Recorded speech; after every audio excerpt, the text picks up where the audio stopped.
Dear children, welcome you all in the online classes of Bishop Academy.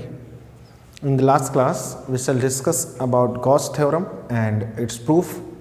And in this class, we shall discuss about applications of Gauss theorem. Gauss theorem के application हमें पढ़ने हैं इस class में. And electric field, पहला जो application है first, electric field due to infinitely long uniformly charged straight conductor. एक यूनिफॉर्मली चार्ज्ड स्ट्रेट कंडक्टर के अराउंड जो है हमें इलेक्ट्रिक फील्ड पता करना है. इसके लिए हम कंसीडर कर लेते हैं, let us consider infinitely and uniformly charged positive conductor. Okay, this is X and Y. This is infinitely long straight conductor, and we have to find out the electric field at point P, which is r distance from the conductor, perpendicularly r distance from the conductor. यानी हमने एक XY uniformly charge straight positively charge conductor लिया और एक P point लिया जहां हमें electric field पता करना है जो कि r डिस्टेंस पर है. इस वायर की वजह से इलेक्ट्रिक फील्ड पता करना है. तो यहाँ पर हमारा कुलाम्स लॉ जो है फेल हो जाता है. कारण ये है कि यहाँ पर कोई 1 2 4 चार्ज तो है नहीं, इनफाइनाइट नंबर ऑफ चार्जेस हैं. इसकी वजह से हमें यहाँ इलेक्ट्रिक फील्ड निकालना है. तो निकलने को तो निकल जाएगा, पर ये प्रोसेस जो है वो कॉम्प्लिकेटेड हो जाता है, थोड़ा टेडियस हो जाता है. तो उसको हम सॉल्व करने के लिए गॉस थ्योरम का हेल्प लेते हैं. और गॉस थ्योरम में फिर मैं एक बार स्टेप्स रिवाइज कर दे रहा हूँ. क्या क्या स्टेप्स होते हैं. जहां भी इलेक्ट्रिक फील्ड पता करना हो, उस पॉइंट को कवर करते हुए, उस पॉइंट को कंटेन करता हुआ एक गॉसियन सरफेस, जिसको हम क्लोज सरफेस कहते हैं, ड्रॉ करते हैं. तो हम पी पॉइंट को क्लोज करते हुए अगर स्फेरिकल सरफेस ड्रॉ करें तो वायर उसके अंदर नहीं आएगा. क्यूबिकल भी ड्रॉ करें तब भी नहीं आएगा. हाँ, क्यूबिकल पे हो सकता है, लेकिन हम क्या करते हैं, क्वेश्चन को आसान करने के लिए एक सिलिंड्रिकल सरफेस ड्रॉ कर लेते हैं. मैं एक आर रेडियस का इस वायर को एक्सिस मानते हुए एक सिलेंडर ड्रॉ करता हूं.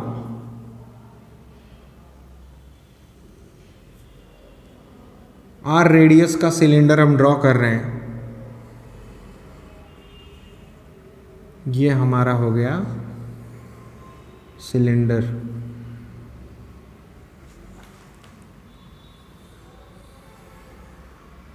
ठीक है, हमने आर रेडियस का एक सिलेंड्रिकल सरफेस ड्रॉ किया, क्लोज सरफेस सिलेंडर ड्रॉ किया, जिसमें जो पी पॉइंट होगा, यदि हम आर रेडियस का ही लेंगे तो वो इसके सरफेस पर ही अपने आप आ जाएगा, क्योंकि जितना ये डिस्टेंस था पी पॉइंट का उतना ही रेडियस का हमने क्या किया है, सिलेंडर ड्रॉ किया. तो एक गॉसियन सरफेस यानी कि क्लोज सरफेस यहाँ पर ड्रॉ हो गया. अब जो है हमें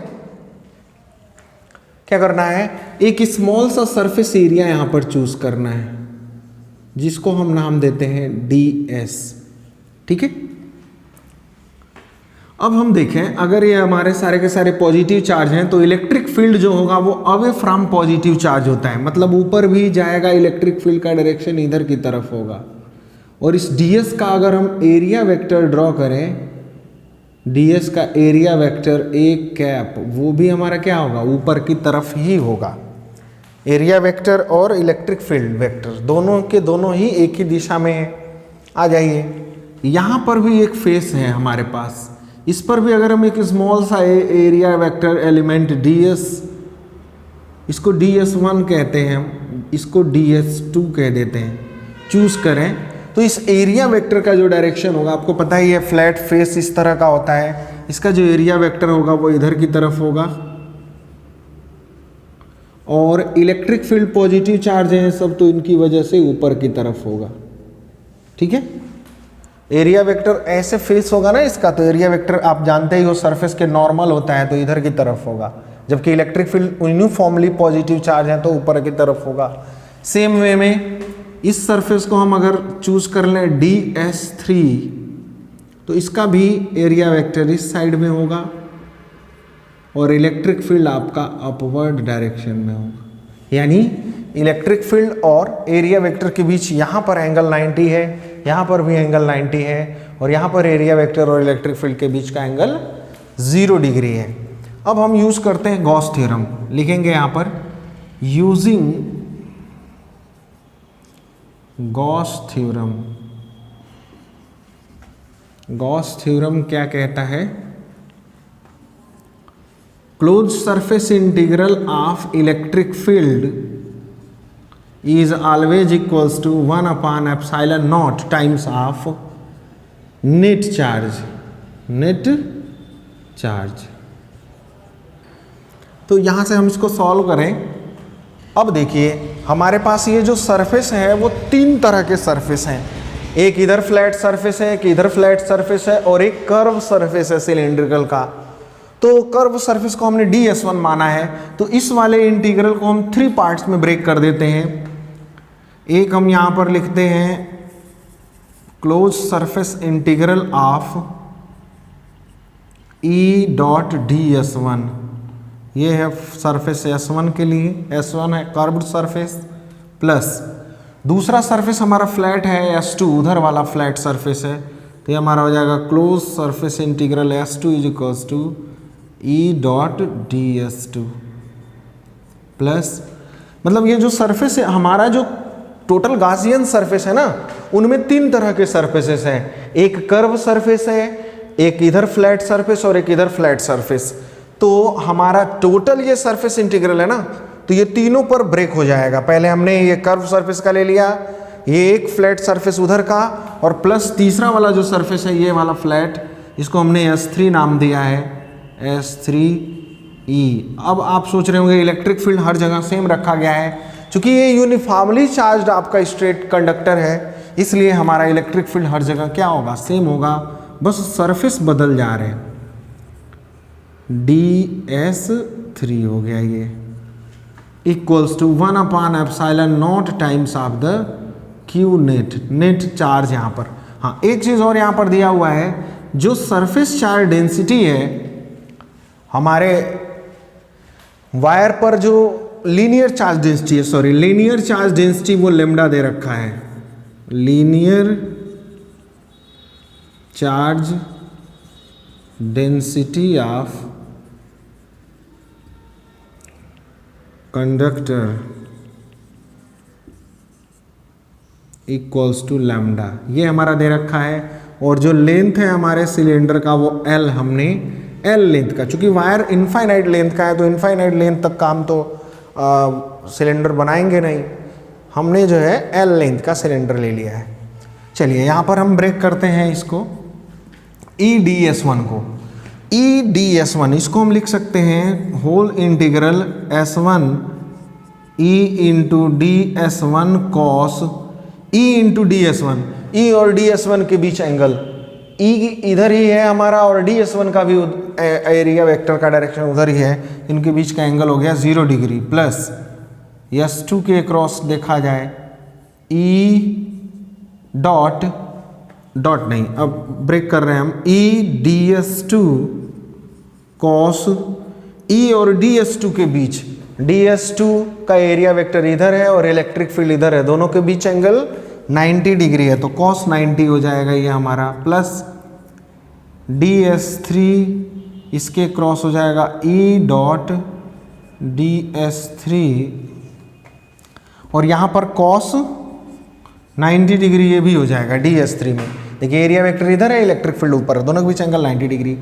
1/ε0 क्यू नेट, नेट चार्ज हमें देखना है इस सिलेंडर के अंदर कितना है, तो linear charge density lambda equals to होता है, यहाँ पर मैं लिख रहा हूँ linear charge density lambda equals to होता है Q बाई L, तो यहाँ से Q इक्वल्स टू क्या हो जाएगा, लैम्डा इंटू L।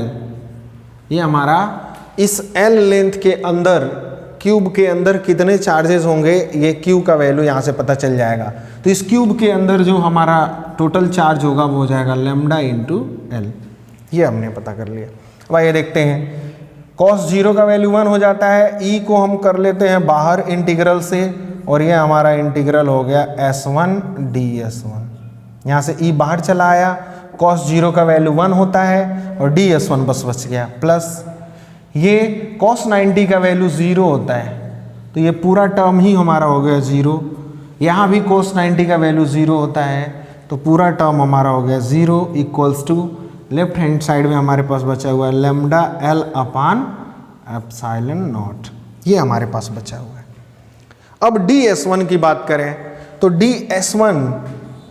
S1 हमने बताया था पहले ही, इस वाले हमने कर्व सरफेस को हमने लिया है S1, और ds1 होल इंटीग्रल दिया हुआ है, क्लोज सरफेस इंटीग्रल दिया हुआ है। इसका मतलब हुआ कि टोटल कर्व सरफेस एरिया, अगर S1 कर्व सरफेस है तो इसका मतलब होता है total surface integral of curved surface area, और सिलेंडर का कर्व्ड सरफेस एरिया होता है 2 पाई r इंटू एल, हो जाएगा ये E, और टोटल सरफेस इंटीग्रल हो जाएगा 2 pi r into L equals to 2 pi r h होता है, तो h की जगह पर हाइट ना होकर के लेंथ है हमारे पास l, हाइट ही समझिए इसको, इक्वल्स टू हमारे पास यहाँ पर है lambda L upon epsilon not.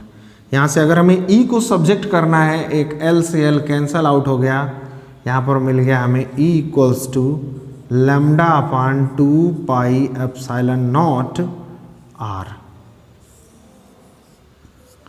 जहाँ लैम्डा जो है इस वायर पर जो चार्ज डेंसिटी है, लीनियर चार्ज डेंसिटी है, एप्सिलॉन नॉट आपको पता ही है 2 पाई कॉन्स्टेंट्स हैं, और R जो है इस वायर से डिस्टेंस है उस पॉइंट का जहां हम इलेक्ट्रिक फील्ड पता करना चाहते हैं। तो इस तरह से गॉस थ्योरम का यूज़ करके हमने एक कॉम्प्लिकेटेड प्रॉब्लम को वेरी इजीली इलेक्ट्रिक फील्ड का एक्सप्रेशन पता कर लिया।